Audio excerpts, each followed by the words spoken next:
Leemos la palabra del Señor en Hechos capítulo 4, versículos 32 al 35. En el nombre del Padre, del Hijo y del Espíritu Santo. Y la multitud de los que habían creído era de un corazón y un alma. Y ninguno decía ser suyo propio nada de lo que poseía, sino que tenían todas las cosas en común. Y con gran poder los apóstoles daban testimonio de la resurrección del Señor Jesús, y abundante gracia era sobre todos ellos. Así que no había entre ellos ningún necesitado, porque todos los que poseían heredades o casas las vendían y traían el precio de lo vendido, y lo ponían a los pies de los apóstoles, y se repartía a cada uno según su necesidad. Bendita palabra de Jehová.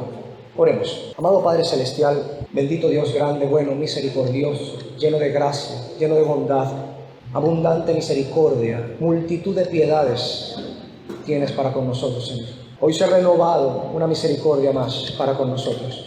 Nuevas son tus misericordias cada mañana, dice tu palabra, y nosotros creemos esto. Así que te agradecemos la vida, y te agradecemos la vida en Cristo. Y te agradecemos el poder reunirnos aquí como pueblo tuyo, como iglesia, que es un privilegio reunirnos como asamblea. Te agradecemos que estés en medio de nosotros. Oh bendito Dios, tu presencia prometida aquí está una vez más cumplida en medio nuestro, en medio de la asamblea de tu pueblo. Te agradecemos esto.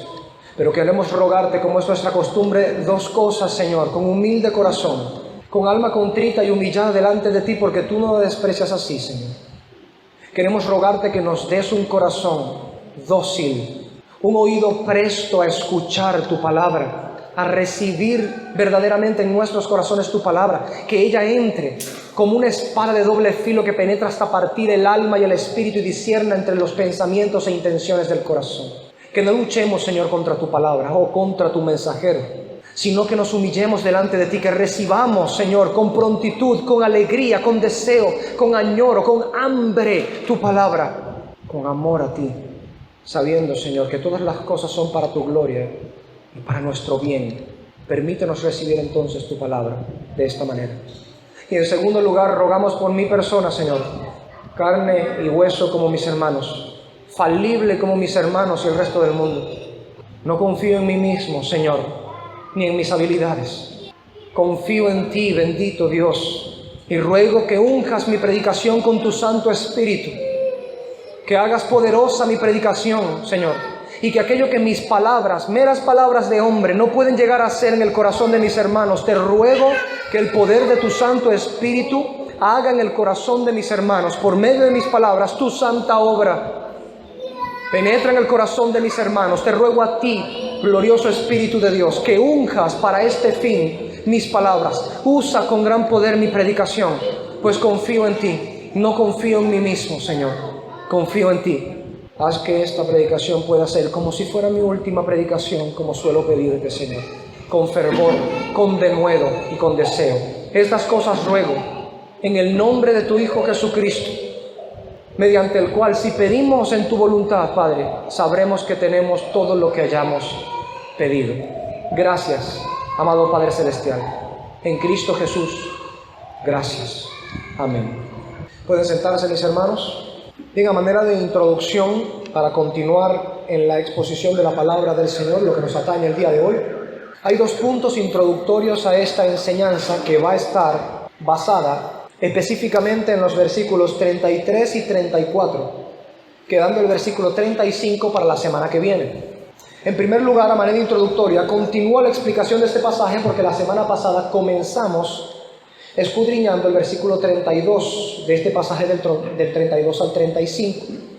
Pero desde hoy inicia el segmento que va a tratar, o que es respecto a qué fin están destinadas las ofrendas de la iglesia. Como hemos aclarado durante toda la serie, sobre todo por el contexto en la modernidad en el que nos ha tocado vivir, en donde hay iglesias que lo único que saben hacer es predicar y enseñar sobre el dinero, y no de buena manera y no con buenos fines o intenciones. Aclaramos en cada predicación que el fin de estas enseñanzas y que el centro de nuestra iglesia no es la enseñanza sobre el dinero, pero lo hacemos porque Dios enseña sobre esto en la Escritura. Creemos en este aspecto, que mientras la iglesia sepa cuál es su deber ante Dios ¿Y para qué Dios destina estas cosas de las cuales Él coloca como demanda sobre nosotros como iglesia? Daremos una mejor adoración a Dios por esta área o esta parte del servicio al Señor también. Como hemos venido aprendiendo, también podemos y debemos adorar a nuestro Dios por medio de las ofrendas. Lejos de adorar el dinero, que es lo que muchas iglesias están enseñando a hacer el día de hoy, debemos adorar a Dios por medio de nuestras ofrendas, así como debemos adorar a Dios por medio de todas las áreas de nuestra vida. Y en segundo lugar, hemos visto en la predicación hasta ahora cómo la unidad de corazón y alma, porque dice el texto, eran uno en corazón y en alma, esa unidad en amor fraterno allí, eso incentiva el amor fraterno, facilita el desprendimiento, lucha contra el materialismo y comparte de manera generosa, voluntaria y alegre de lo que Dios le ha dado. Hemos podido ver con abundancia de pasajes bíblicos y ejemplos de la iglesia primitiva estas cosas. Así que, continuando en la exposición que traemos y la enseñanza en esta serie práctica sobre la iglesia en el segmento de las ofrendas, continuamos entonces el día de hoy con el versículo 33, tocando precisamente el uso que daba la iglesia cristiana del siglo I de nuestro Señor Jesucristo, el uso que daba a las ofrendas, a qué estaban destinadas las ofrendas. Evidentemente este no es un sermón exhaustivo, vendrán otros sermones y enseñanzas para ir aclarando cada uno de los puntos y profundizando más con suficiente consejo del Señor en las Escrituras. Entonces entramos de lleno a el pasaje que nos atañe el día de hoy, el versículo 33 del capítulo 4 de este segundo manifiesto de Lucas, o el escrito de Hechos de los Apóstoles. Dice: y con gran poder los apóstoles daban testimonio de la resurrección del Señor Jesús, y abundante gracia era sobre todos ellos. Y aquí nos detenemos. Vamos a la primera sentencia de este texto que estamos escudriñando para notar una cosa. Aquí vamos a notar tres cosas, pero la primera, o 1.1, es que el testificar sobre el Evangelio era un asunto constante en la iglesia primitiva. Ciertamente en la serie práctica de la iglesia va también a haber un segmento, como dije la semana pasada, que tratará el Evangelio y el evangelismo. Es necesario que la iglesia en general entienda esto. Pero el día de hoy, por cuanto vemos en el contexto de este pasaje este asunto, es necesario realzar y resaltar esta verdad. La iglesia cristiana testificaba sobre el Evangelio de una manera constante. Ahora, hemos venido hablando sobre las ofrendas.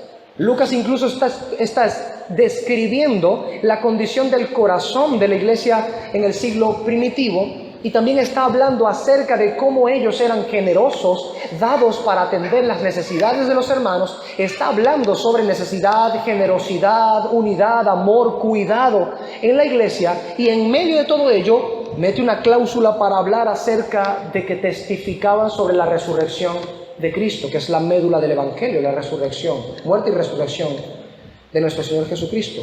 ¿Por qué? Porque precisamente Lucas entiende, no meramente como tratando de añadir una información a la iglesia cristiana, sino que este era el proceder de la iglesia cristiana. Es decir, entre todas las cosas que está describiendo Lucas, una constante para la iglesia cristiana era la predicación del Evangelio. Era el testificar sobre la resurrección, muerte y resurrección de nuestro Señor Jesucristo.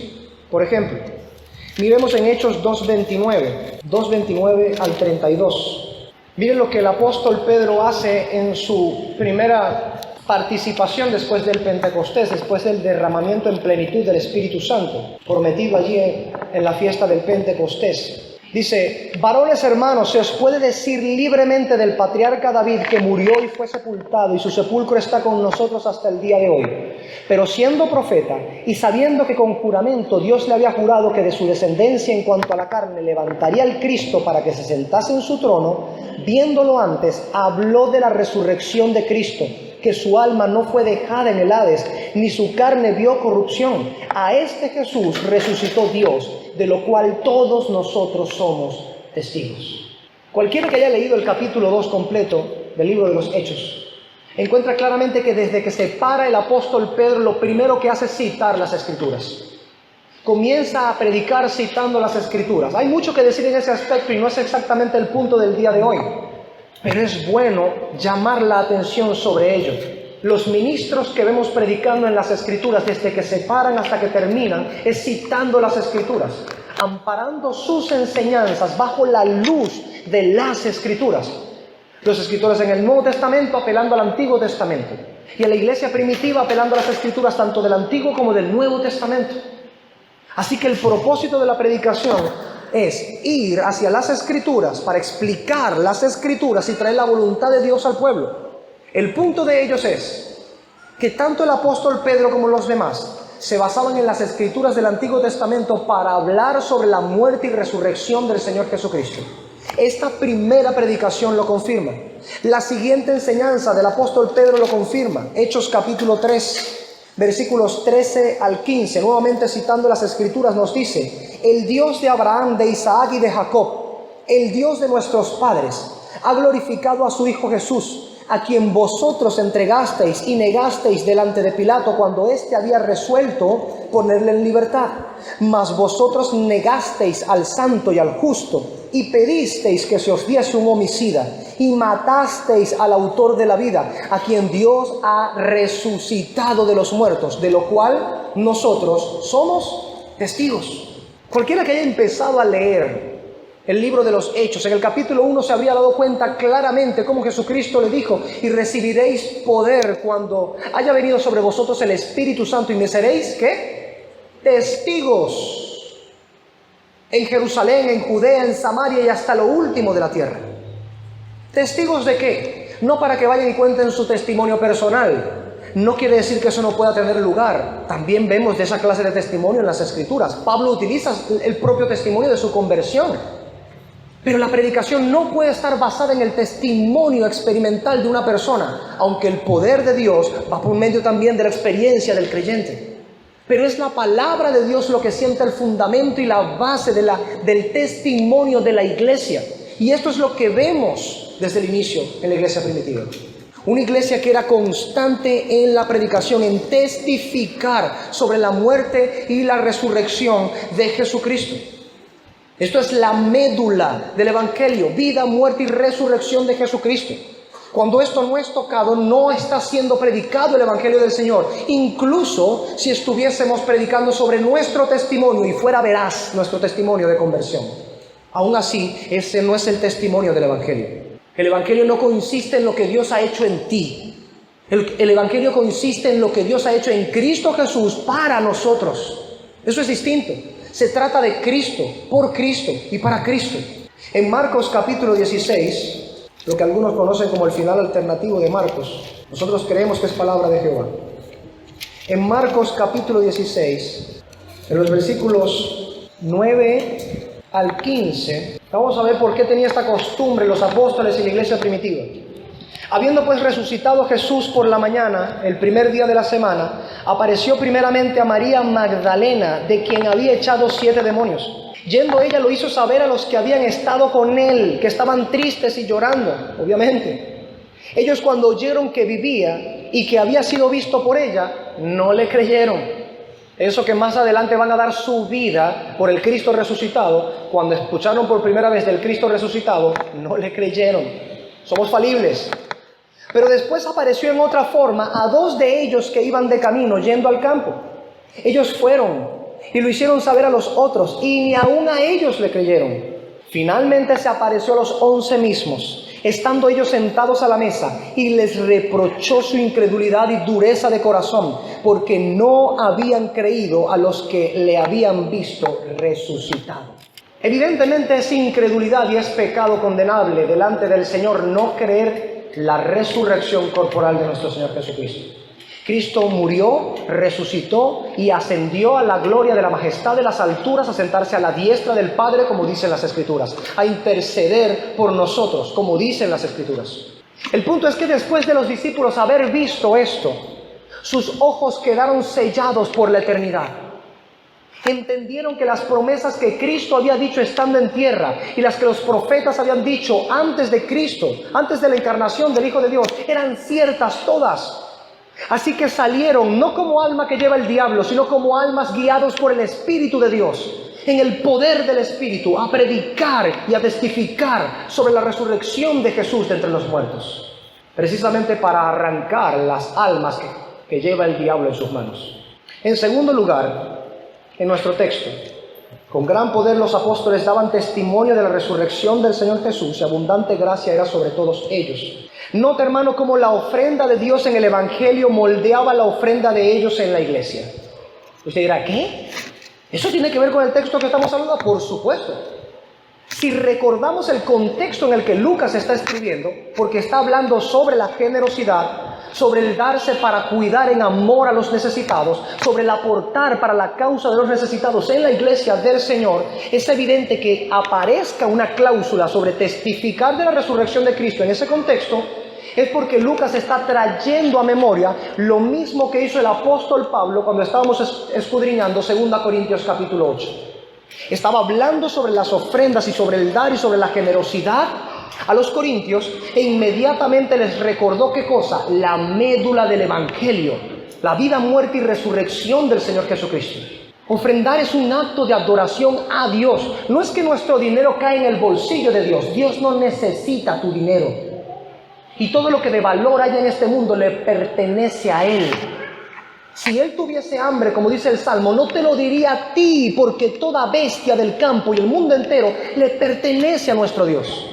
Así que cuando decimos que el ofrendar es un acto de adoración, no es porque Él reciba nuestro dinero, sino que por medio de nuestra obediencia a Dios, quien ha mandado a ser generosos, caritativos, misericordiosos, nosotros damos entonces obediencia a la voluntad del Señor, a lo que Dios ha escrito, por medio de prestar atención a ello.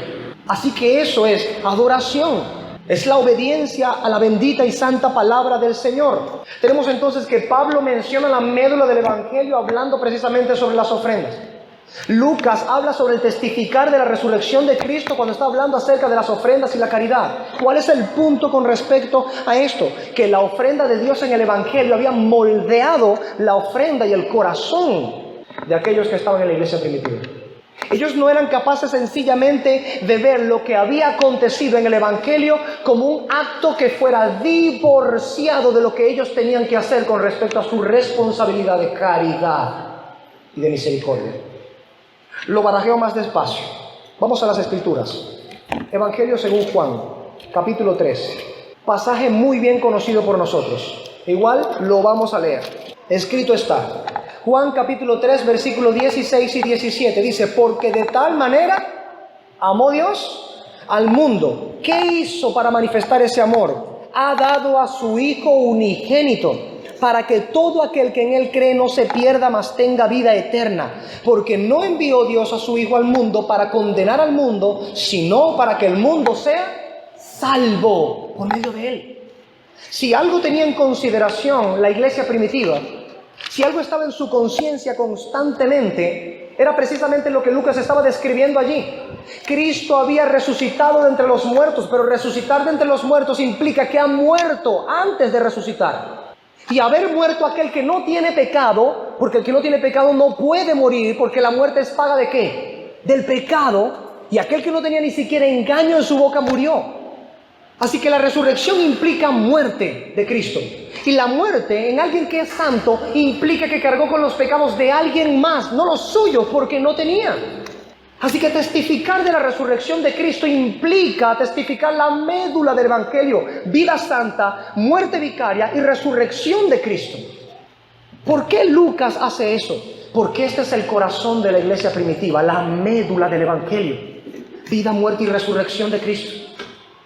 Y en el área de la caridad, en el área de la misericordia, en el área de la generosidad, de la liberalidad, en este aspecto, el Evangelio no queda por fuera. Pensar eso es una insensatez, como hemos venido aprendiendo, como vimos la semana pasada, como vimos en algunos escritos como de la Didaché, que es la enseñanza de los 12 apóstoles en la iglesia primitiva, uno de los libros primeros de nuestra era, del siglo primitivo.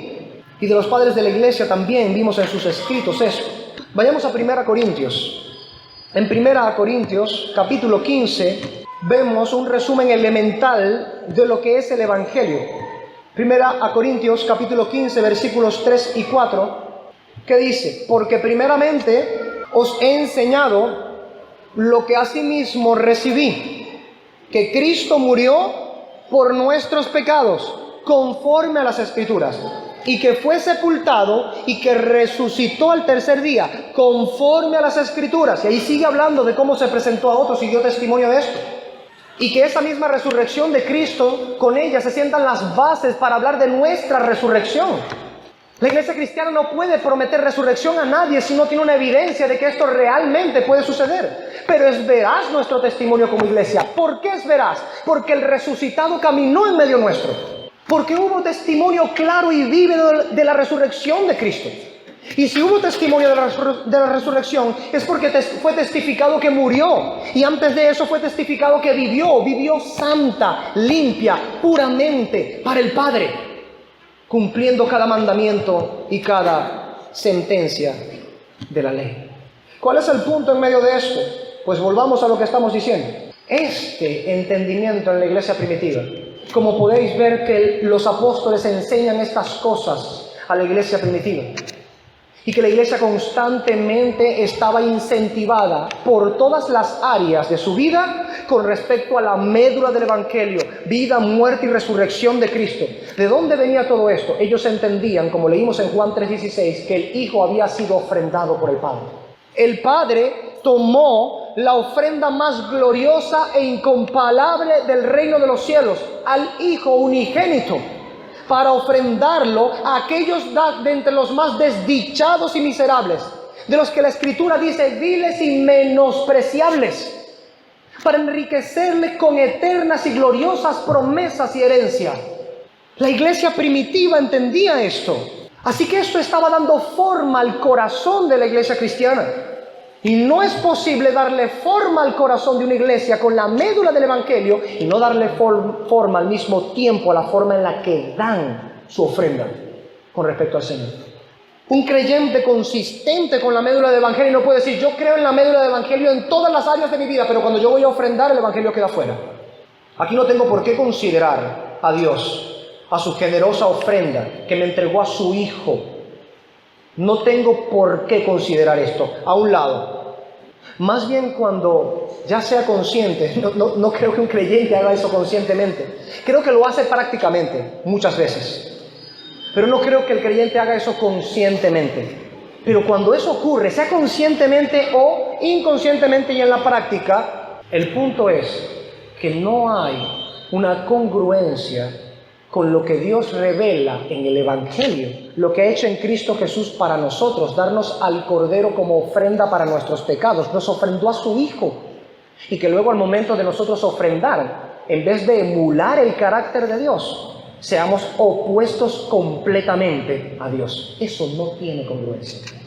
Lo que moldeaba el carácter, el corazón, el alma de la iglesia primitiva en su ofrenda era precisamente saber que Dios había ofrendado a su Hijo como un cordero para quitar sus pecados y la condenación del infierno. Eso daba forma a la conciencia de la iglesia primitiva. En tercer lugar, o 1.3, Dios derramaba abundante gracia sobre ellos. ¿Para qué? Para que continuaran la labor que realizaban. De alguna manera, todo lo que estaban haciendo en el poder del Espíritu Santo y siguiendo los lineamientos del Señor de la iglesia, era respaldado por Dios. Dios derramaba abundante gracia y favor. Tal era la gracia y favor que recibía la iglesia del Señor, que la forma en la que vivían estaba trastornando para bien su alrededor. Los paganos no eran capaces de ver el carácter de los cristianos y poder reprocharles legítimamente. Tenían que inventar males contra ellos, como Nerón, que inventó que los creyentes habían incendiado Roma cuando fue él, para poder dar una justificación de perseguirlos, estacarlos y colocarlos como antorcha encendida, personas, nuestros hermanos, ardiendo en estacas para alumbrar las calles de Roma. Para poder acusar a nuestros hermanos tenían que mentir. No así el día de hoy, cuando las mentiras provienen de quienes profesan cristiandad. Dicen ser creyentes y su boca blasfema a Dios con mentiras. Y así los labios de los impíos blasfeman el nombre del Señor. En cambio, lo que vemos en este pasaje, en la iglesia primitiva, ¿qué estaba ocurriendo? Dios estaba derramando abundante gracia y favor, de tal suerte que la gente alrededor, los paganos, los impíos, veían el proceder de la iglesia y no podían reprocharle. Podrían sentir envidia, podrían sentir odio visceral contra ellos. Porque si aborrecieron al Señor Jesucristo, aborrecerán también a quienes siguen al Señor Jesucristo. Pero no tenían ninguna causa legal verdadera ante Dios. Cuando digo legal me refiero a la ley de Jehová. No a la ley de los hombres, que puede ser amañada y tristemente contraria a la ley de Dios. Sino que delante de Dios y según su santa ley, no tenían nada contra ellos. Tenían que mentir, forjar actividades no buenas para acusarles a fin de que fueran destruidos y quitados de en medio. Eso porque algunos de los corazones de los impíos no podían soportar cómo se conducía la iglesia cristiana. Pero las Escrituras nos dicen que la mayor cantidad de personas, al ver el proceder y la conducta de la iglesia, ¿sabe qué hacían? Se convertían. ¿Eso es extraño? No lo es, porque hemos venido viendo precisamente por las Escrituras. Jesús así lo prometió. Cuando en su oración sacerdotal en Juan capítulo 17 oraba rogando perfecta unidad a los suyos, que aprendamos como iglesia a ser uno, así como Cristo y el Padre son uno. Dice, cuando la gente vea esta unidad, este amor entre ellos, entonces creerán que tú me enviaste. ¿Por qué nos debería parecer extraño lo que estaba ocurriendo? O se describe que estaba ocurriendo en el libro de los Hechos. No es una coincidencia que el texto comience en nuestro contexto diciendo la multitud de los que habían creído era de un corazón y un alma. Juan 17, la oración sacerdotal del Señor Jesucristo. ¿Qué es lo que ocurre? Gracia abundante sobre ellos. ¿Y qué pasa después de eso? La gente comienza a ver la forma caritativa, misericordiosa, amorosa, fraterna, generosa en que la iglesia trata a sus propios miembros, a los de la familia de la fe, y son convertidos por ello. No solamente porque escuchan teóricamente el Evangelio, sino que miran el Evangelio practicado. No escuchan una boca que dice del Evangelio, pero no practica el Evangelio, sino que miran y escuchan el Evangelio en las vidas de la iglesia primitiva. En Hechos capítulo 5, miren lo que dicen los versículos 12 al 14. Y por la mano de los apóstoles se hacían muchas señales y prodigios en el pueblo, y estaban todos unánimes en el pórtico de Salomón. De los demás, ninguno se atrevía a juntarse con ellos, tenían un santo recelo, los veían estaban temerosos. ¿Qué clase de gente es esta? Mas el pueblo los alababa grandemente, y los que creían en el Señor aumentaban más, gran número así de hombres como de ¿qué? De mujeres. La gracia del Señor viniendo sobre una iglesia unida, de un mismo corazón y una misma alma, que son caritativos entre ellos, fraternos, generosos, misericordiosos, compasivos entre ellos. El punto en ello es que esta gracia estaba manifestada, ¿para qué? No solamente para que ellos pudieran permanecer haciendo lo que hacían, sino que a través de que hicieran lo que estaban haciendo ordenado por el Señor, comportándose como Dios les había mandado a comportarse, la gracia alcanzara a gente fuera de la iglesia para hacerlos iglesia de Cristo, para llamar, como dice el mismo libro de los Hechos, a todos aquellos que estaban ordenados para la vida eterna, por el ejemplo de una iglesia que practica y no solamente profesa y cree el Evangelio, una iglesia que practica las implicaciones del Evangelio. William Hendrickson, famoso comentarista cristiano reformado, dice de este contexto: es evidente que los habitantes de Jerusalén observaban a los cristianos proveyendo para las necesidades de toda su comunidad de tal manera que no había pobreza entre ellos. Oían a los apóstoles predicar la doctrina de la resurrección de Cristo y eran testigos del inherente poder que tenían por la presencia del Espíritu Santo. No hay dudas de que el público en general se formó una impresión favorable de la comunidad cristiana. Repito, no tiene por qué extrañarnos, Jesucristo lo prometió. Debería más bien en nuestro tiempo ser extraño que esto que vemos en las Escrituras no esté ocurriendo con la iglesia. Porque como en una oportunidad Pablo también reprochó a una de las iglesias Si comienzan a acusarse unos a otros, mirad bien que no terminen mordisqueándose y consumiéndose unos a otros. Porque lejos de procurar tener un mismo corazón y una misma alma, y por consecuencia ser caritativos con aquellos que son nuestra familia en la fe, en contraste con esto, se le está dando rienda suelta al pecado. Y lejos de abundar la gracia en nosotros, como dicen las Escrituras que sucedió con la iglesia primitiva, y que los impíos puedan ver estas cosas y ser trastornados para bien, oyendo nuestra doctrina y viendo nuestra doctrina en la práctica, lejos de recibir esto, lo que están recibiendo es el testimonio contrario. Gente que no se tolera entre ellos, que no son caritativos, que cuando uno tiene necesidad el otro lo ve por encima del hombro. Gente que la mayoría de las veces no quiere preguntarle al otro cómo está, no sea que le diga que tiene falta de algún bien y se ve en la obligación hipócrita de tener que decirle, bueno, vamos a ver cómo resolvemos, voy a orar esta semana por ti, estaré orando. Yo sé de paso que muchos prometen que van a orar y no terminan orando nada. Son mentirosos, son hipócritas. Como aquellos a quienes les prometen algo no están allí para supervisarles, mienten. Pero Dios está allí, pero Dios mira, el ojo de Dios todo lo ve, dice la Escritura. El Señor entiende, pesa los corazones de los hombres. Sabe si realmente tenemos un corazón y un alma con la iglesia. Sabe si tenemos fraterno amor para con los hermanos. Sabe si realmente nuestro corazón quiere cuidar de los hermanos. Sabe si tenemos amor y misericordia para con los hermanos. Él lo sabe. Y lo que vemos en las Escrituras es que no solamente Dios sabe y pesa el corazón, sino que la iglesia lo sabe. La iglesia puede ver por medio de la manifestación externa de la realidad de misericordia y caridad en el corazón de un creyente que éste ha sido transformado por el evangelio que dice creer. Y lo que es más, no solo la iglesia es testigo de esto, dicen las Escrituras que el mundo se vuelve testigo de esa caridad. Que aquellos que rodean, no importa si son paganos, rodean a una comunidad eclesial, terminan convencidos. No en vano dijo Jesucristo en este contexto que el reino de los cielos era como una porción de levadura, ¿cierto? Que era colocada ¿en dónde? En 3 medidas de harina. ¿Qué sucedía con eso? ¿Qué es lo que es lógico que suceda? ¿Qué termina siendo la levadura en la harina, hermanos? La levadura se utiliza en 2 contextos en las Escrituras. En Gálatas, Pablo advierte que no seamos leudados de lo malo. Él dice: un poco de levadura leuda toda la masa. Cristo también utilizó este ejemplo de modo negativo, diciendo: guardaos de la levadura de los fariseos, que es la hipocresía. Fingían amar, fingían ser caritativos, fingían ser misericordiosos. No había amor, no había unidad, no había verdadero corazón con el pueblo.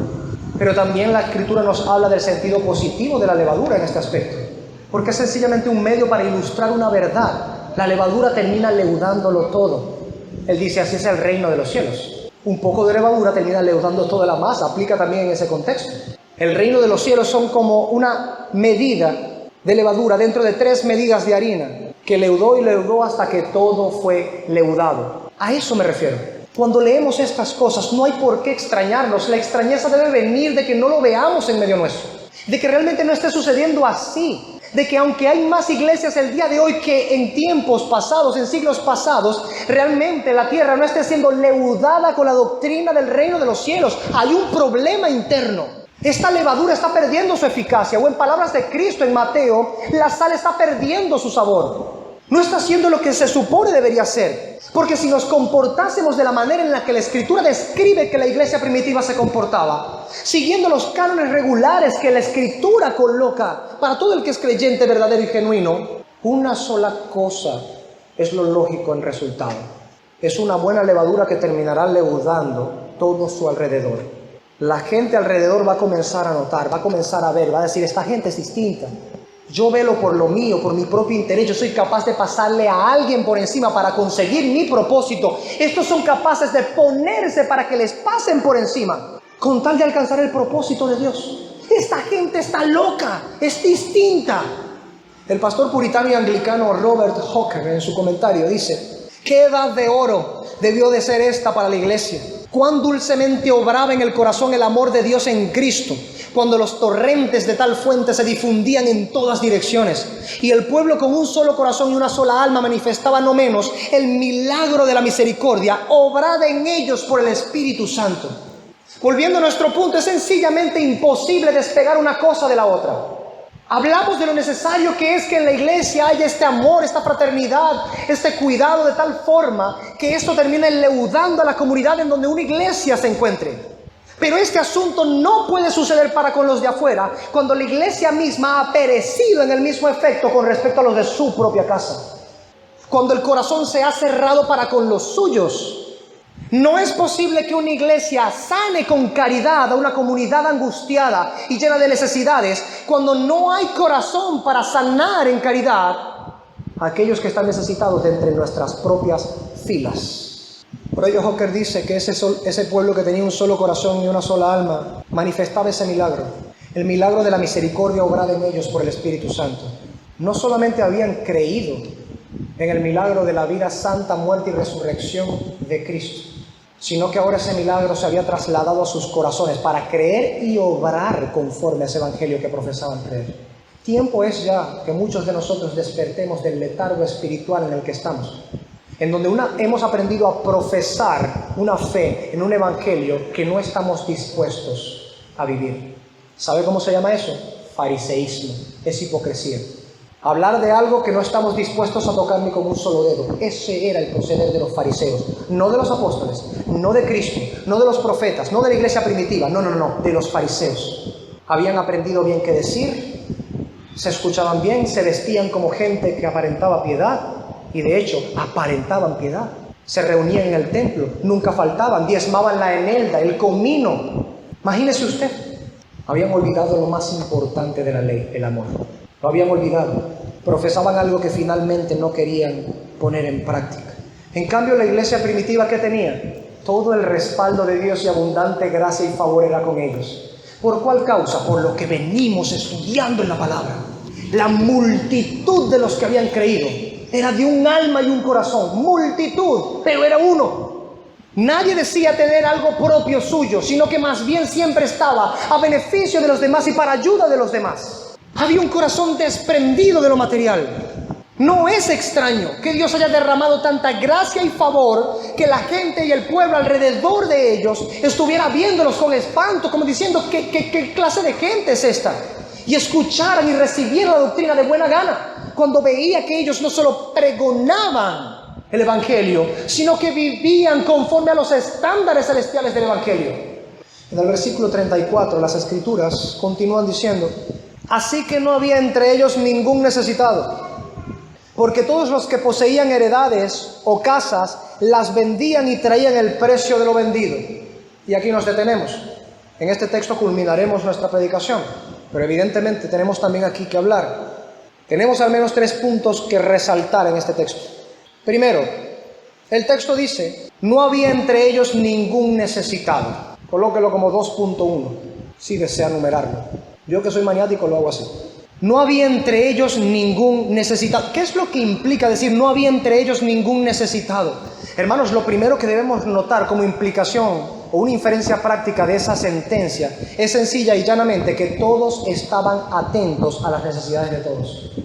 Todos estaban atentos a las necesidades de todos. Recordemos un poco el contexto de esta iglesia, hermanos. Estamos hablando del capítulo 4. Pero cuando nosotros vamos al capítulo 2, después de que los 120 en el aposento alto hubiesen recibido la plenitud de la llenura del Espíritu Santo en confirmación de la fiesta judía del Pentecostés, y comenzara la primera predicación del apóstol Pedro en referencia a todos allí del cumplimiento de la palabra del Señor, de las profecías que habían sido dadas antes. Cuando se predica el evangelio, cuando se confronta el pecado, cuando se presenta la ley de Jehová y los hombres son convictos de pecado por el poder del Espíritu Santo, ¿qué es lo que sucede allí? No menos de 3,000 personas se convierten. Estamos hablando de 3,000 personas, pues si a las moscas alguien no le da por el switch. 3,000 personas en esa primera predicación. Como mínimo, digo, sin duda alguna, y es evidente, aunque quizá el sesgo de algunas denominaciones lo quieran negar, que habían niños y mujeres también. Eso es generalmente contando solamente los varones.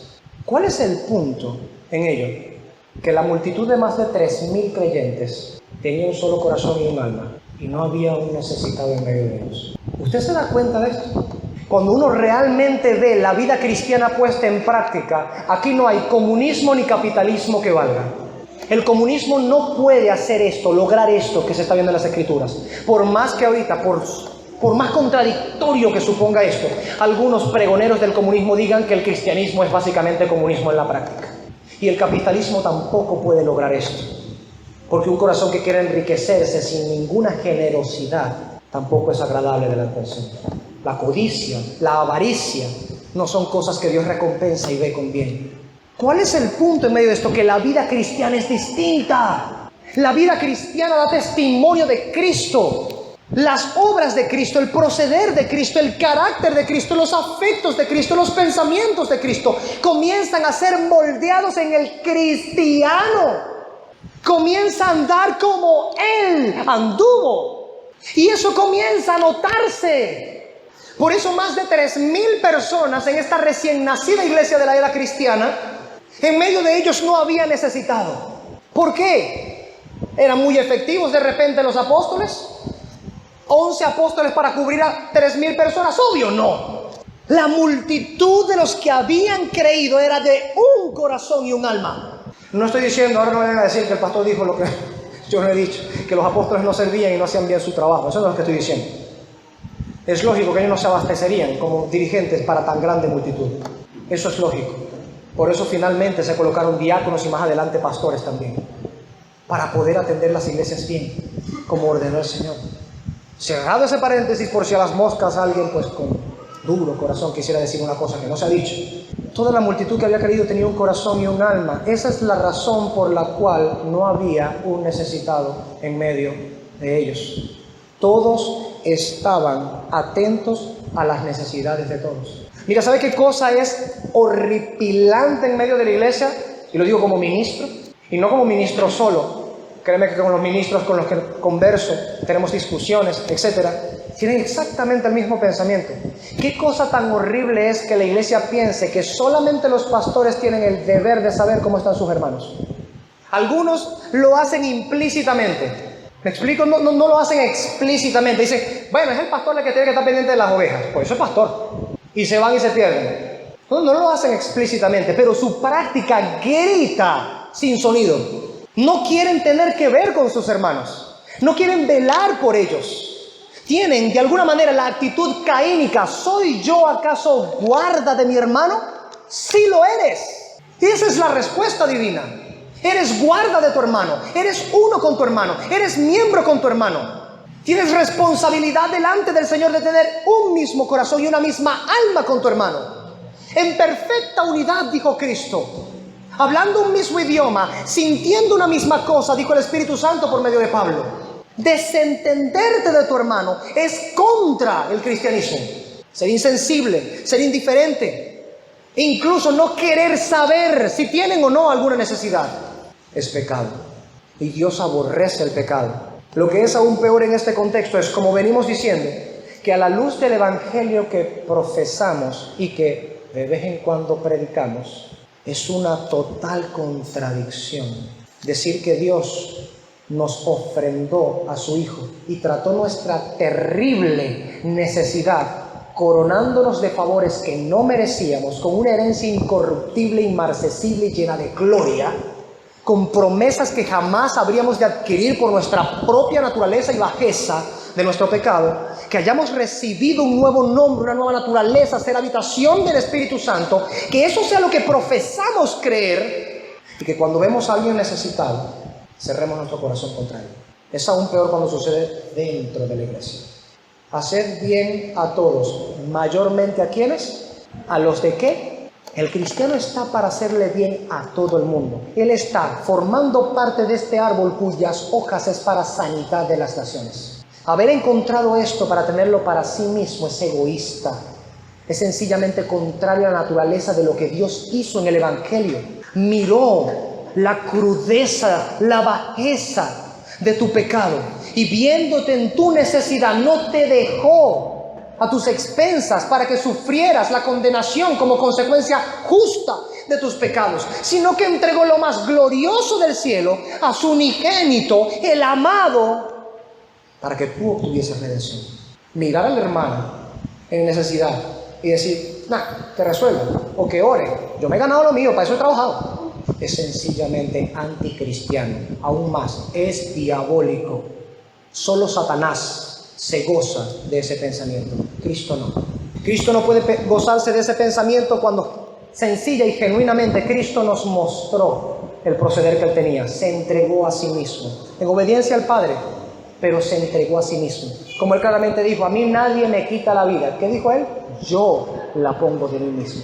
Todo lo que sufrió fue porque Él quiso voluntariamente colocarse allí para que tú fueses absuelto, no solo del pecado, sino también de la culpa del pecado y de la condenación del pecado y del poder del pecado sobre ti.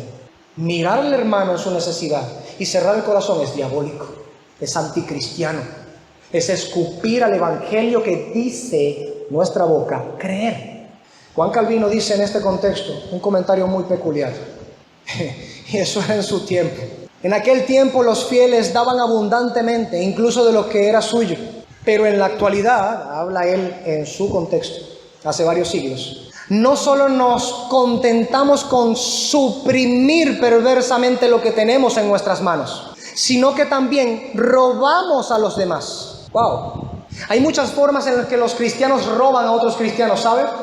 Cuando uno tiene un deber para con Dios, de amar a los hermanos, por ejemplo, y no los amamos, estamos robándole. Porque nuestro deber es amarles. Tenemos una deuda con Dios. Nuestro amor pertenece a nuestros hermanos. ¿Me explico?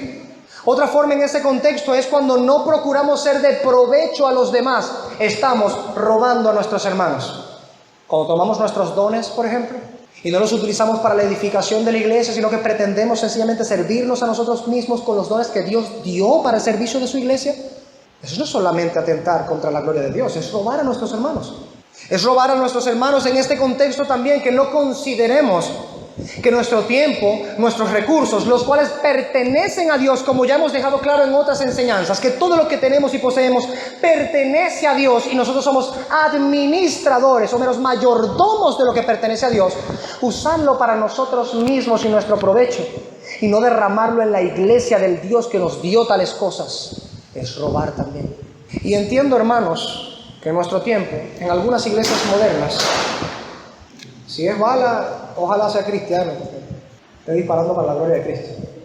Hay formas de disparar para la gloria de Cristo, así que bueno, pero eso es tema de otro contexto. El punto es que en ese contexto nosotros tenemos una responsabilidad delante del Señor. La misericordia que nos ha sido demandada es precisamente para estar atento de todos. Hermano, usted no puede tener misericordia de Dios, ¿me entiende? Entiéndalo, hermano. Usted no puede tener misericordia de Dios, usted no puede hacer caridad con Dios, usted no puede ser generoso con Dios si de alguna manera, alguna suerte de pensamiento diabólico semejante a lo que he descrito ahorita se ha metido en su mente. Arránquelo, huya de ello como ídolo y abominación. Usted no puede hacer tal cosa, todo es de Él, por Él y para Él, dicen las Escrituras. Y lo que usted pueda tener, todo es en administración de mayordomía, para hacer la voluntad de Dios con lo que es suyo. Suyo de Él, suyo con S mayúscula, no suyo de usted. Cuando cambiamos nuestro entendimiento al respecto, y entonces somos incluidos en la iglesia cristiana con este correcto pensamiento, entonces realmente el egoísmo comienza a desaparecer y a desvanecerse por sí mismo. Al menos en un corazón cristiano eso comienza a suceder. Comenzamos a entender que todo lo que tenemos bajo mayordomía es para glorificar al Señor, complacer la voluntad del Señor y servir a la iglesia del Señor, incluidos nosotros mismos. No solo nuestro dinero, nuestro tiempo, nuestro esfuerzo, nuestros recursos, nuestros dones. No, yo mismo, tú mismo o tú misma. Cuando esto no está ocurriendo en el corazón de los creyentes, nunca va a suceder esto que estamos leyendo aquí. Que estaban pendientes de los demás, que siempre estaban tocando la puerta, llamando, preguntando, ¿cómo estás? ¿Qué tienes? ¿Qué te falta? ¿Cómo te ayudo? ¿En qué te puedo servir? Esta es la razón, hermanos, por la cual la iglesia cristiana, hermanos, transformó el mundo. No hubo imperio que se levantara en contra de la iglesia cristiana. ¿Dónde está Roma, hermanos? ¿Qué pasó con el imperio romano, hermanos? No solo decayó por su absoluta y constante inmoralidad sexuales y de otros tipos. No, el cristianismo lo corroyó y lo destruyó desde dentro, como estuvimos viendo en la exposición de la carta a los Filipenses. Pablo era uno de esas levaduras, porciones de levaduras que estaban en todo el medio, en el corazón de Roma, en el propio pretorio, predicando el evangelio. Y la guardia de Roma convirtiéndose a Cristo. Cuando realmente creemos y practicamos lo que las Escrituras dicen, este es el resultado, lo que estamos viendo. Por eso es que debe extrañarnos no lo que vemos en las Escrituras, sino en la condición en la que estamos hoy como iglesia cristiana. Porque incluso echando la mirada hacia atrás, ya no en las Escrituras, que es nuestra única norma de fe y conducta, sino a los anales de la historia de la iglesia, cuando vemos, por ejemplo, los periodos de las grandes dificultades o hambrunas, o cuando vemos algo un poco más cercano de lo que nos ha ocurrido recientemente en el 2020 y para acá, los periodos de las grandes pandemias en el mundo, la peste negra. ¿Ha leído usted cómo se comportaba la iglesia cristiana mediante el tiempo de la peste negra? Los paganos, cuando se enfermaba uno de sus hijos, ¿saben qué hacían? Te vas de aquí a morirte en la calle. Los echaban en la calle. ¿Sabe quién recogía a los hijos de los paganos con peste negra? Sí, los cristianos. ¿Sabe quién recogía a los bebés abortados que tiraban en la basura, que tenían alguna deformación o algo por el estilo, porque ellos eran así? Cuando nacía un bebé, obviamente no tenían eco en aquel tiempo, ahora los matan dentro del vientre cuando viene con alguna deformación o sencillamente porque les dé la gana, porque son perversos. Pero en aquel tiempo tenía que esperar que naciera, y después que nacía, no me gusta, tiene una deformación, tiene el ojo muy cerrado, la nariz chueca, no sé, tiene la cabeza muy achatada, bótalo en la basura. Así eran los romanos. ¿Quién recogía a esos bebés y los criaba, los amamantaba y los hacía crecer? Sí, la iglesia cristiana. Cuando en los periodos de esas pandemias, que habían un montón de muertos tirados en las calles, ¿sabe quién recogía los cuerpos de los muertos para enterrarlos y darle lo que hoy llamamos cristiana sepultura? Sí, los cristianos, la iglesia. Y la gente de su momento, muchos de ellos decían, ¡qué gente tan tostada y loca! Pero la iglesia cristiana dice, no, los locos son ustedes. Es lógico que un pagano viva aferrándose a lo que tiene en esta vida, como si esta fuera la única vida por vivir, porque ese es su pensamiento. Pero que el creyente piense y actúe así. El creyente puede entregar todo lo que tiene en esta vida por una sola razón: le ha sido prometida la eternidad. Esa es la razón por la que trastornó el mundo. Es la razón por la que sin temor a la muerte hacían lo que hacían. En cambio, nuestra iglesia el día de hoy, ¿dónde está esa misericordia? ¿Dónde está esa caridad? Mientras los opulentos y los ricos, como decía Jesús y rememoraba a Santiago, el hermano de Jesucristo, se le podrían sus riquezas, los creyentes con poco, con lo que tuviesen a la mano, partían todo para darle al necesitado. Esto no es una mera coincidencia, una mera mención. Esta es la vida de la iglesia cristiana. Cualquiera que no tome en consideración en este aspecto precisamente el proceder de la iglesia cristiana, que es el mismo proceder de los apóstoles y de Cristo, al no tomar en consideración estas cosas, hermano, escuche, me está borrando la mitad del Nuevo Testamento. El ministerio de Cristo, ¿no le parece que ha sido lo suficientemente atento con los pobres, los marginados y los enfermos? ¿Por qué cree que es así? ¿Por qué cree que los apóstoles enfatizaron aquello también? ¿Por qué cree que la iglesia primitiva tiene estas características? ¿Por qué cree que la historia de la iglesia, los padres de la iglesia, segundo, tercero, cuarto siglo, hablaron y testimoniaron, testificaron de esas cosas así? No, hermano, los equivocados no eran ellos, somos nosotros. Nosotros somos los que no hemos aprendido a tener un solo corazón y una sola alma, aprendido a actuar en caridad, en generosidad, en misericordia, en amor. Somos nosotros. Las Escrituras tienen razón, nosotros no. En segundo lugar, en nuestro texto, el desprendimiento voluntario, es decir, el no coaccionado, en cuidado amoroso de los necesitados. Miren nomás el texto: vendían y traían el precio de lo vendido. Vale acotar, aunque ya lo he dicho antes, hermanos, que no es una normativa que vendamos absolutamente todo y nos quedemos en la carraplana, como dicen por aquí, para entonces decir, ahora sí estoy honrando al Señor. No, hermano, déjeme decirle que tal privilegio solamente lo reciben algunos pocos, el de actuar de esa manera. Y en la historia de la iglesia hay unos grandes ejemplos de ello, ilustres en la fe, que se entregaron absolutamente por completo, teniendo un montón de riquezas, dieron absolutamente todo y se dedicaron al servicio del Señor sin nada, sin más responsabilidad que comer para seguir predicando el Evangelio y enseñando el Evangelio. ¿Cuál es el punto en medio de ello? Cerrado ese paréntesis. Que lo que el Señor nos enseña por medio de esto es que uno debe tener un corazón, como dije en la predicación anterior, desprendido de lo material. No puede haber en una comunidad falta de necesitados si hay corazones materialistas. Lo voy a colocar de otra manera porque un doble negativo puede confundir. Cuando hay necesitados en las iglesias es porque sobran corazones materialistas. Así, porque cuando no hay corazones materialistas, la iglesia abunda en ayudar a sus necesitados. Y no se queda en ayudar a sus necesitados, como he dicho. El gran ejemplo de la historia es que la iglesia es la sal de la tierra. No sal meramente para ellos mismos, sal de la tierra. Para sanar, preservar, curar la tierra. Para expandir el reino de Cristo.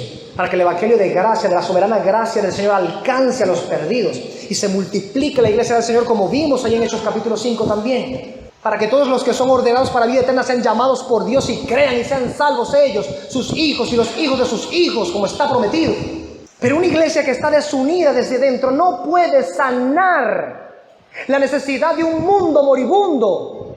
No puede. Es una iglesia que debe aprender primero a sanarse a ella misma con el evangelio de Cristo. Abrir sus ojos para ver la generosa ofrenda de Cristo. Y entonces ver a Cristo ofrendado por el Padre para beneficio de mí, vil y menospreciable cúmulo de polvo.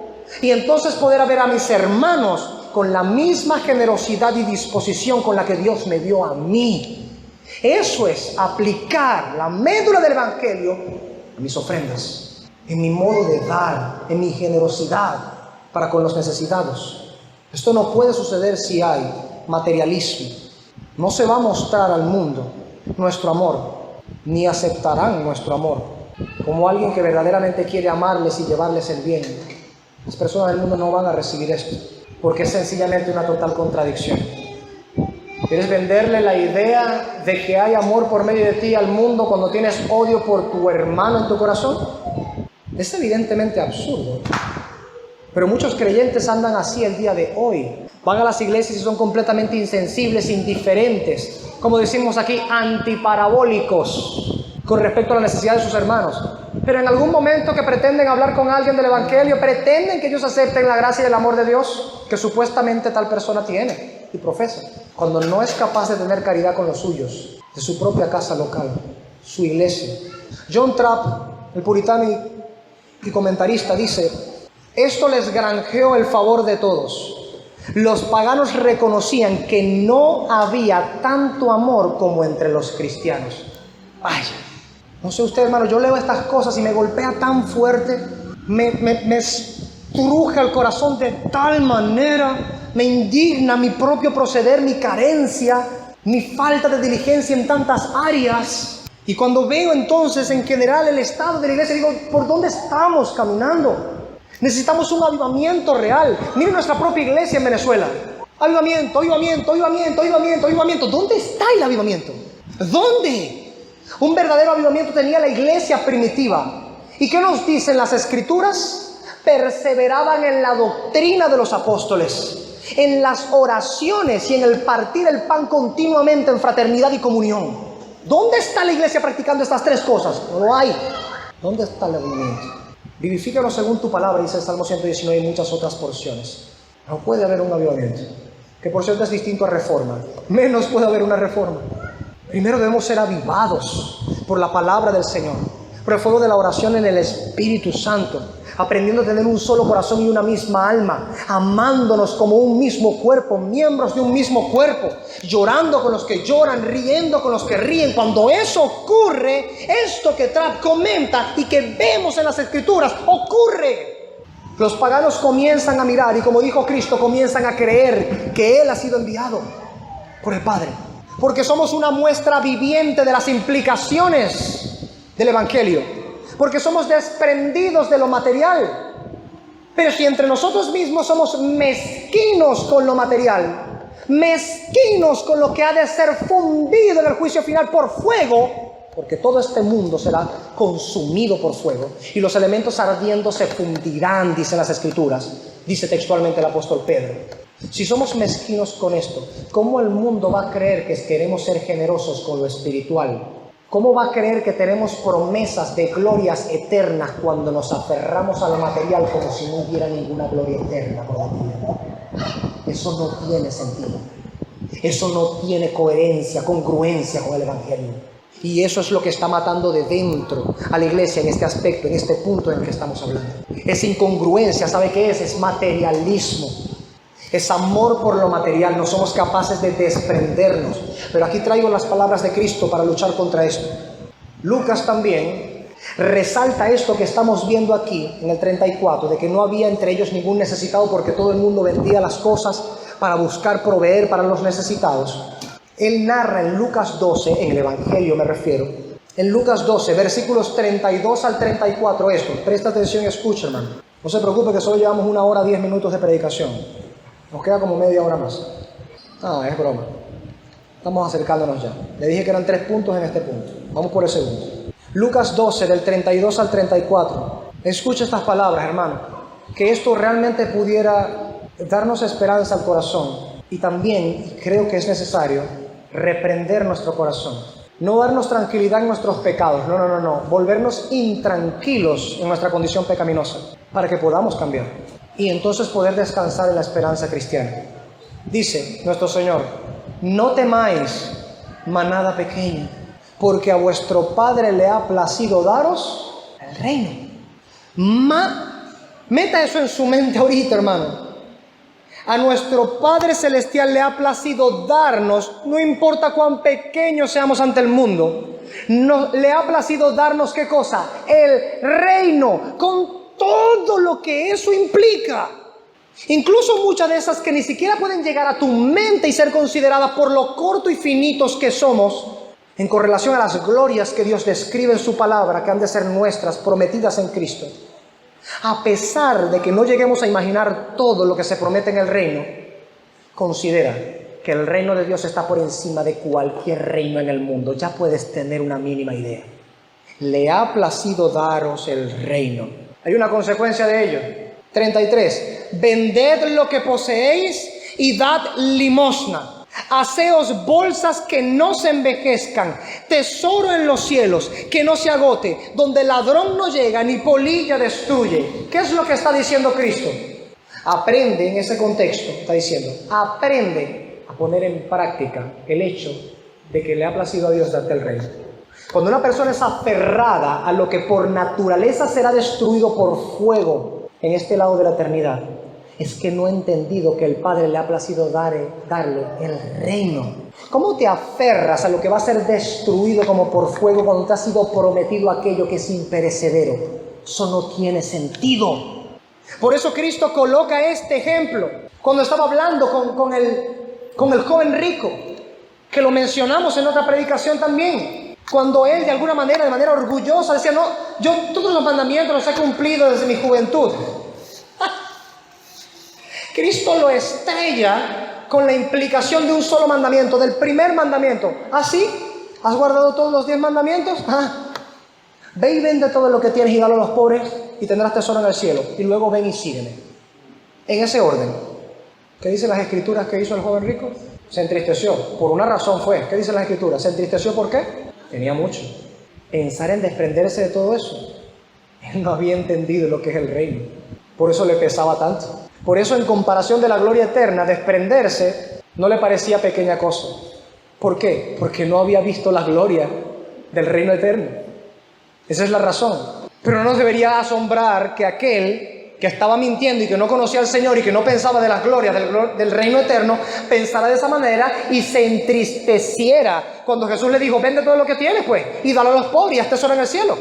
Y luego ven y sígueme. Eso no debería extrañarnos que se haya entristecido. Ya sabemos cuál es la condición de su corazón. ¿Qué es lo totalmente ajeno al Evangelio, al principio y carácter cristiano, y contradictorio con la naturaleza de la ofrenda de Cristo a nosotros? Que un creyente actúa así. Eso sí es totalmente, es inaudito. Es inaudito. Al Padre le ha placido darnos el reino. Y hay un creyente que entiende, entre comillas, que le ha sido dado el reino eterno, imperecedero, inmarcesible, lleno de gloria no pasajera.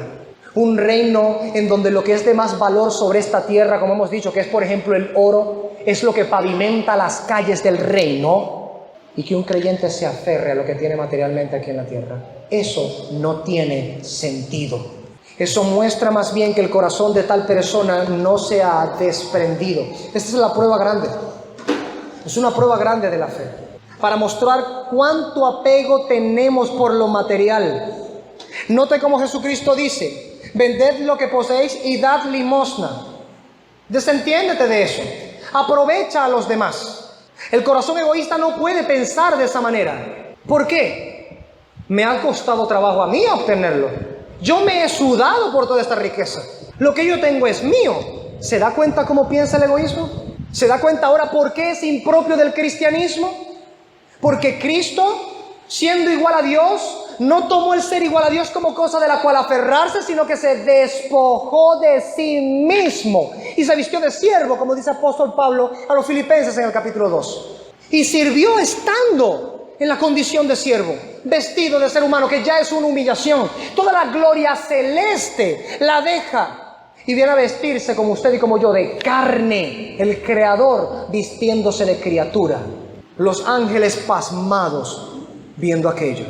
El que me creó a mí se hizo menor que yo, dice un ángel. Porque los hombres son menores en poder que los ángeles.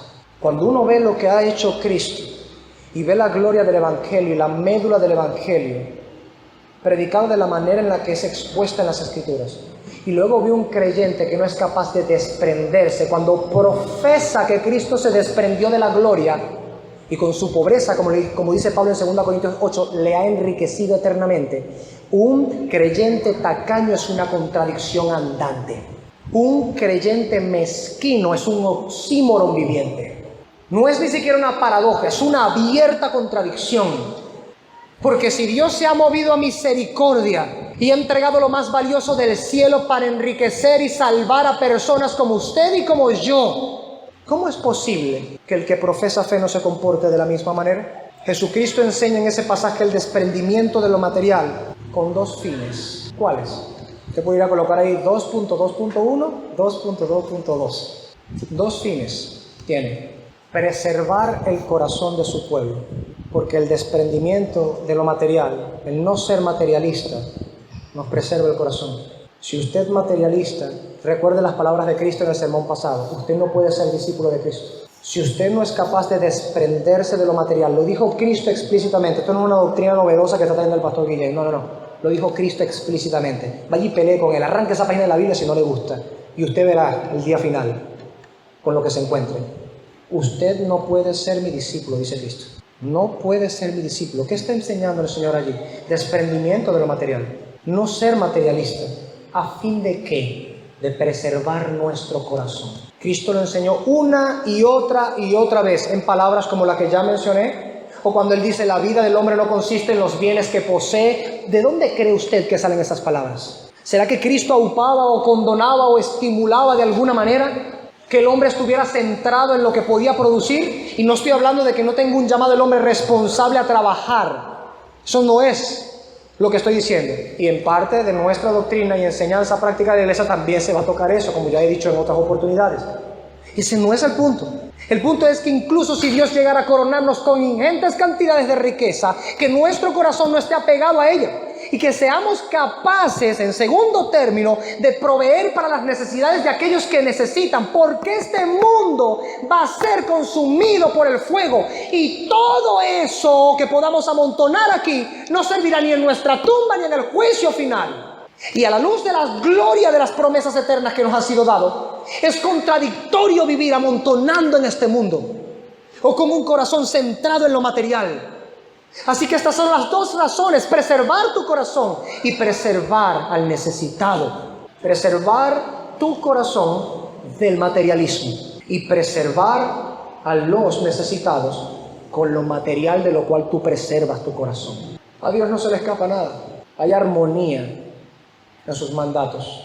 Donde no hay armonía es en nosotros, que no somos capaces de ver con buenos ojos una enseñanza como esta. Que quizás ya en medio nuestro haya alguno que está crujiendo sus dientes contra mí, lo cual me importa muy poco si soy fiel al Señor. Dios nos ha mostrado el camino. Tercer y último punto de nuestro texto es el 34. Así que no había entre ellos ningún necesitado, porque todos los que poseían heredades o casas las vendían y traían el precio de lo vendido. Diligentes. Qué distinta la iglesia cristiana del día de hoy. A algunos hay que, de alguna manera, rogarles para que sean caritativos. Hay que tratar de convencerles de lo que deberían ser naturales en su conducta. ¡Wow! Punto número 3 o 2.3. No es difícil ver tal desprendimiento en la iglesia primitiva para atender a los necesitados, cuando la iglesia entendió en el Evangelio el desprendimiento de Dios Padre para suplir nuestra profunda necesidad de un Salvador. Sí, ya sé que el punto es muy largo. Cuando quiera busca en internet la predicación, lo detiene en ese momento y la anota. Ahí en Facebook, en el fanpage. ¿Qué es lo que quiero decir con esto? No debería parecernos extraño, nuevamente, que aquella iglesia de la cual se dice que tenía un solo corazón y una misma alma, que nadie decía ser suyo propio aquello que contenía, sino que más bien lo colocaban para beneficio y ayuda de los necesitados, que ellos vendieran sus propiedades para ayudar a aquellos que no tenían o que tenían menos. ¿Por qué no nos debería parecer extraño? Precisamente porque esta iglesia entendió las implicaciones del Evangelio, en el cual Dios el Padre se desprende de su Hijo para entregarlo como ofrenda a un mundo que ni siquiera merecía la salvación. Y lo entregó cuando teníamos una profunda necesidad de un Salvador. Él no fue indiferente a nuestra necesidad salvífica. Él no fue indiferente o insensible a nuestra miserable condición. Él no volteó su cara, al contrario, encontró dar a su Hijo, su unigénito, el glorioso, el perfecto, el amado, lo más glorioso, el incomparable, lo dio. ¿Sabe delante de quién volteó el rostro? No delante de nuestra miseria. Cuando cargó nuestro pecado sobre Cristo para justificarnos a nosotros y condenar nuestro pecado en la carne de Jesucristo, su rostro se volteó de Jesús su Hijo. Padre, Padre, Eloí, Eloí, ¿por qué me has desamparado?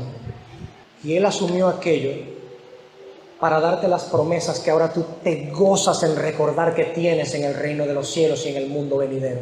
Y que es verdad, porque Cristo no miente. Pero ¿cómo es eso?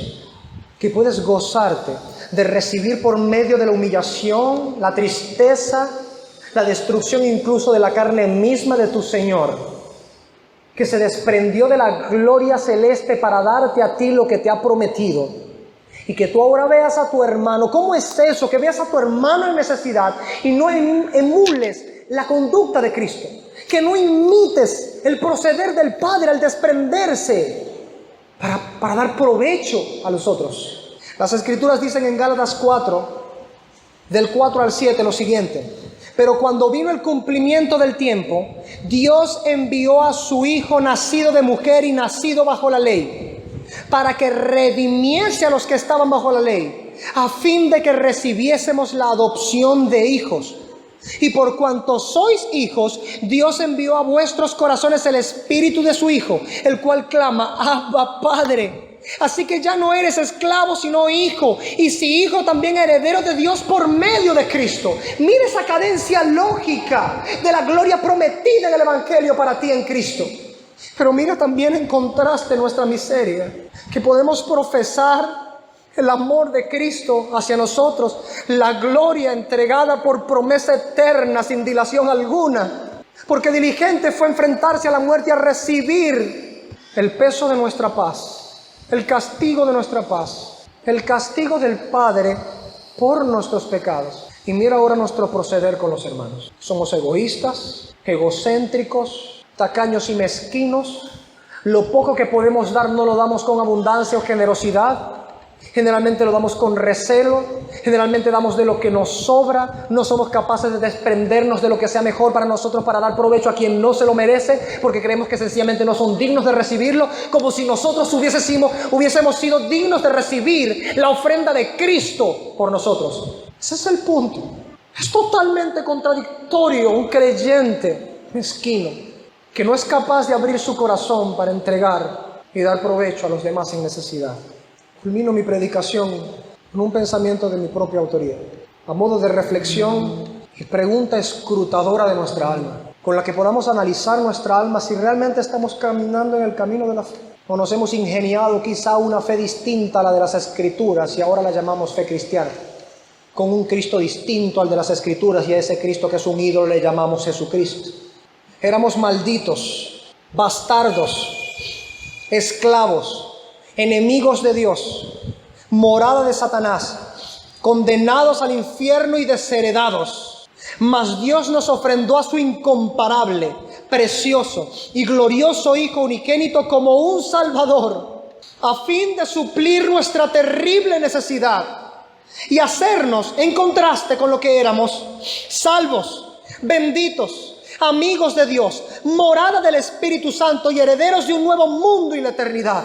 Si verdaderamente he creído en este Evangelio, ¿cómo podría yo mirar con indiferencia o desdén al necesitado? El desprendimiento voluntario, alegre, compasivo y generoso de Dios para conmigo en Cristo debería caracterizar mi manera de ver y de actuar para con los necesitados. Que el Señor nos ayude. Puestos de pie, vamos a orar. Amado Padre Celestial, una vez más después de una enseñanza, Señor, nos presentamos delante de ti. No queremos, Señor, como decía aquel predicador, descender al infierno cargado de sermones correctos. No queremos escuchar tu doctrina y ser apáticos a ella. Líbranos de tener un corazón apático, indiferente, insensible. Danos más bien emularte, Señor, imitarte. Considera nuestra debilidad, Señor. Y no por eso nos justificamos. No, Señor, queremos deshacernos del pecado. Arrancarnos como quien se arranca la piel, los vestigios del viejo hombre. Queremos realmente vivir para ti conforme a tu palabra, darte gloria. Ser luz en medio de las tinieblas, ser sal en esta tierra. Ser un verdadero apoyo para nuestros hermanos. Servicio, con miras a la eternidad, Señor. Con la mirada puesta en el reino celeste y los pies sobre la tierra. Para que andando en esta tierra con nuestra mirada colocada en el cielo podamos servir como tu Hijo Jesucristo lo hizo, como los apóstoles, como la iglesia primitiva. Mas por ahora nuestros pecados, Señor, nos obstruyen. Nuestro orgullo, nuestra pretensión, la cólera de nuestra arrogancia, la cumbre de nuestro egoísmo, centrados en nosotros mismos, profesando ser herederos de la gloria eterna, aferrándonos a aquello que corroe el orín y la polilla come, y minan y hurtan los ladrones, como niños sin entendimiento. No nos permitas esto, Señor. Conviértenos y seremos convertidos. Haznos abandonar nuestra maldad y haznos consagrarnos más para ti. Conságranos para ti, Jehová, te lo pedimos. Oh bendito Dios, invoco tu buen nombre sobre nosotros. Conságranos para ti y que abandonemos el camino de maldad. Que aprendamos a tener un solo corazón y una misma alma. Hablar todos una misma cosa, sentir todos una misma cosa, tener perfecta unidad. A cuidarnos entre nosotros con amor. A no decir o vivir conforme a Caín. ¿Soy yo acaso guarda de mi hermano? ¿Tengo yo que cuidarte a ti? Señor, ayúdanos a no vivir así. Aleja de nosotros el corazón frívolo, egoísta, egocéntrico, ególatra, mezquino, impropio de tu evangelio, distinto al proceder y conducta de tu Hijo Cristo. Ayúdanos, Padre. Te rogamos esto, Señor, para que esta enseñanza el día de hoy no entre en nuestros oídos y salga por el otro, y venga en el día final a ser una razón más de nuestra condenación, en vez de ser el día de hoy una razón para nuestra libertad. En Cristo Jesús ruego estas cosas, Señor, por tu iglesia y por mí mismo. Ayúdanos, Señor.